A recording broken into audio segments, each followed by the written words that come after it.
ఏపీలో ration card ఉన్నటువంటి కుటుంబ సభ్యులకు కూటమి సర్కారు కీలక సూచన చేసింది. ఇటీవల రాష్ట్ర వ్యాప్తంగా పంపిణీ చేశారు స్మార్ట్ కార్డులు. అయితే అందులో అనేకమైనటువంటి దోషాలు ఉన్నాయి, తప్పులు ఉన్నాయి.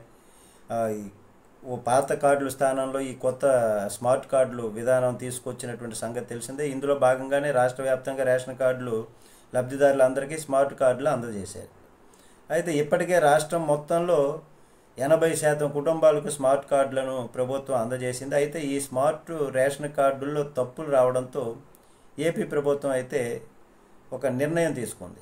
స్మార్ట్ కార్డుల్లో వివరాలు తప్పుగా వచ్చినటువంటి కుటుంబాలు వెంటనే సంప్రదించాలని, వాటిని రెక్టిఫై చేసుకోవాలని, అయితే అక్టోబర్ 30వ తేదీ వరకు మాత్రం ఈ మార్పులు చేర్పులు చేసుకునే అవకాశం కల్పిస్తున్నట్లు పౌర సరఫరాల శాఖ మంత్రి నాదెండ్ల మనోహర్ తెలియజేశారు.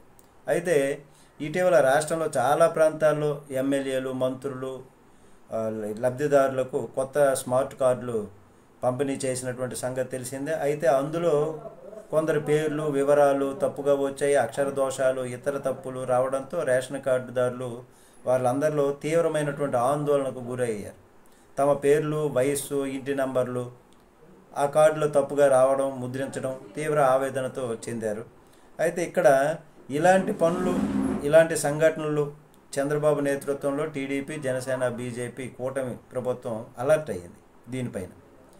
మరి స్మార్ట్ కార్డులు పంపిణీ చేసినటువంటి వారికి ఎలాంటి ఇబ్బందులు కలగకుండా చర్యలు తీసుకునేందుకు సిద్ధమైంది. ఈ నేపథ్యంలోనే స్మార్ట్ రేషన్ కార్డుల్లో సవరణలు చేసేందుకు అవకాశం కల్పించింది ప్రభుత్వం. మరి ఆ తప్పులను సరిచేసుకోవడం, మార్పులు చేర్పులు చేసుకునేందుకు ఈ నెల 30వ తేదీ వరకు కూడా సమయం గడువు ఇచ్చింది. ఇది పౌర సరఫరాల శాఖ మంత్రి నాదెండ్ల మనోహర్ స్వయంగా చెప్పారు. అయితే రేషన్ కార్డులో తప్పులుంటే కార్డు యజమానులు సంబంధిత సచివాలయాల్లోకి వెళ్ళొచ్చు, అక్కడ అధికారులకు ఫిర్యాదులు చేయొచ్చు అని కూడా నాదెండ్ల మనోహర్ చెప్పారు.